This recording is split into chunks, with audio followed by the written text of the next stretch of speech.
Modification, and it talks about space weather.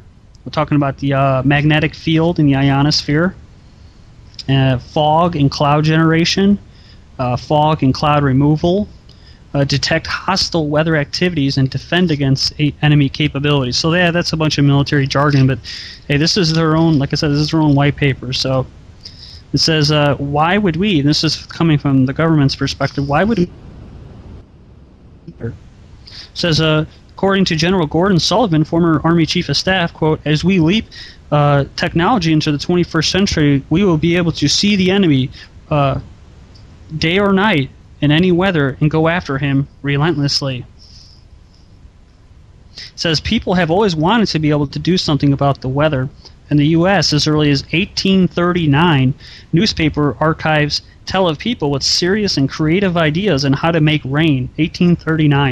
In 1957, the President's Advisory Committee on Weather Control explicitly recognized the military's potential of weather modification, warning in the report that it could become a more important weapon than the atom bomb. And of course, who was it that told us and warned us about the military-industrial complex?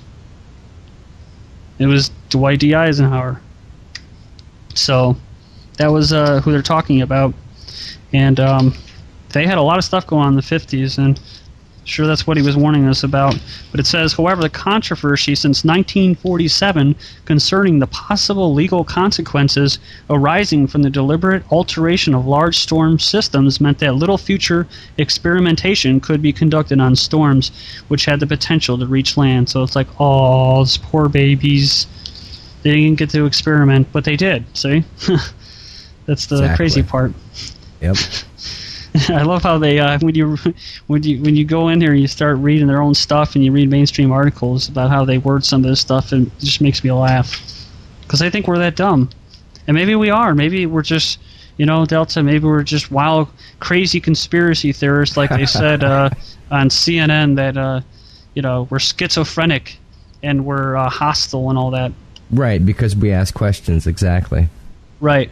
I am open to ideas, new arguments, and I'll just talk on YouTube, just talk on message boards, and I love to go back and forth, and I want people to try to prove me wrong, like I'm some big debater or anything, but it's just I've heard a lot of these arguments, and then I don't just refute it. I go back and I say okay, and then I start digging up different things and I try to find out what I can, and I learn. And so I don't know all the answers right now. I'm just, step by step, I'm trying to figure this out without having, a PhD in, atmospheric, weather and stuff like that. I don't. So I got to do this the way I can do it, which is a little by little. And so. But how could a person just not ask questions?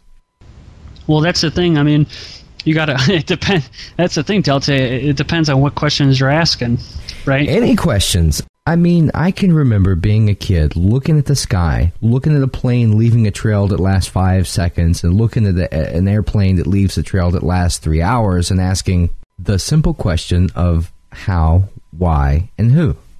Yeah, and that's just that's how it is today. I mean, granted, in this whole they like to dub the truth movement, or on CNN they call it the Hatriot movement. Oh boy. And that is another thing I just can't stand. Homegrown hate. Ugh. The fuckery will never end. Yeah, homegrown. We're just haters, aren't we? We hate. We're full of rage. Homegrown hate. Come on.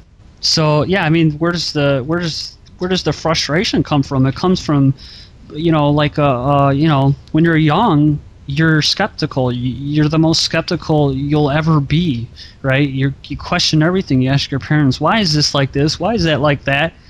And it's kind of like parents are. They may actually explain things to you or tell you to learn it. Go research it on your own. But most parents are like the government. They'll just tell you because that's just the way it is.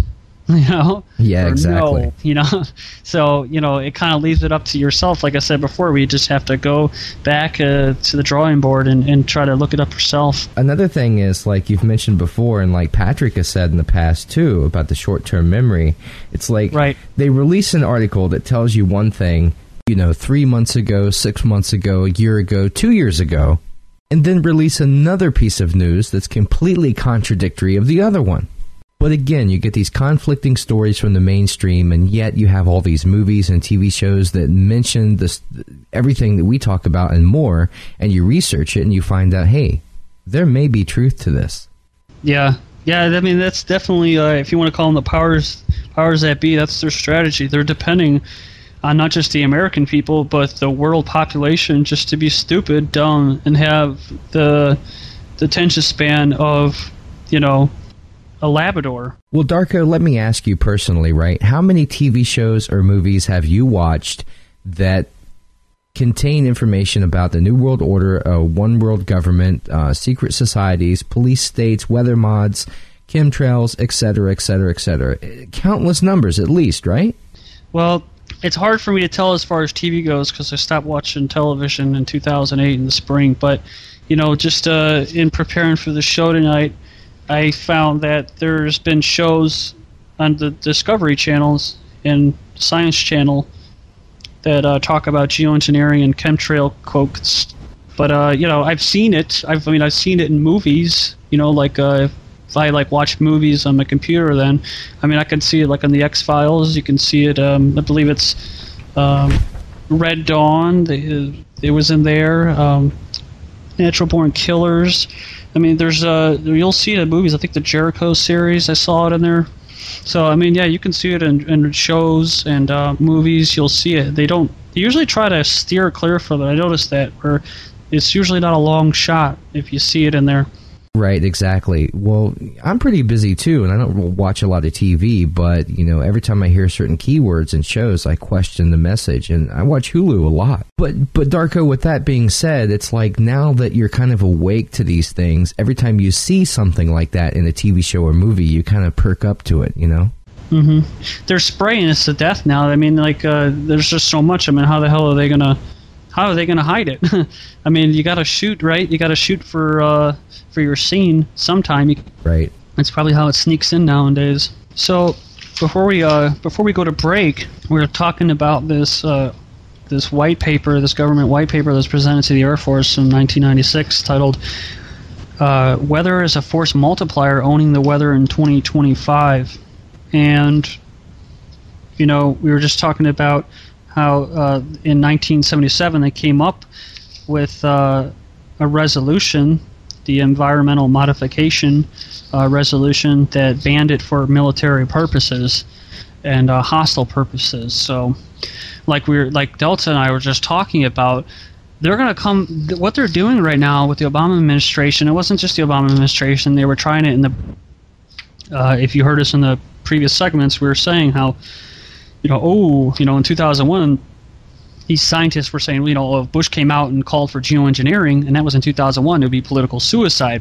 I don't know if Obama is going to come out and call for geoengineering, but the fact that his right-hand man, John Holdren, the director of science and technology, has already called for it and said that they're looking at it, kind of shows me that they're definitely considering it. And just the barrage of mainstream articles, Time magazine talking about the Russians stopping the snow and the Chinese spraying to halt the rain for the Olympics. And then there was just another article last fall where the Chinese tried creating for the droughts, and what they actually did was take the precipitation from the dried out drought-stricken place, and they actually created a big snowstorm in Beijing.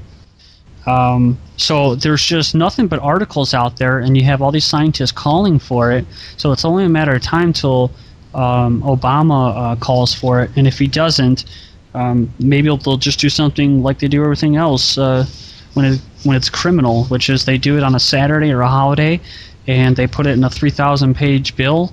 And when nobody's looking, they'll create a diversion on TV, and then they'll just pass that sucker. And then it'll just legalize everything that they're doing and that they've been doing. So, but yeah, that's what I'm getting at, is they're calling for it, and they're saying that it's for combating global warming. This is what we're getting into now, which is it's being used for military purposes. Huh, yeah, exactly. They just want the public to sign on to it.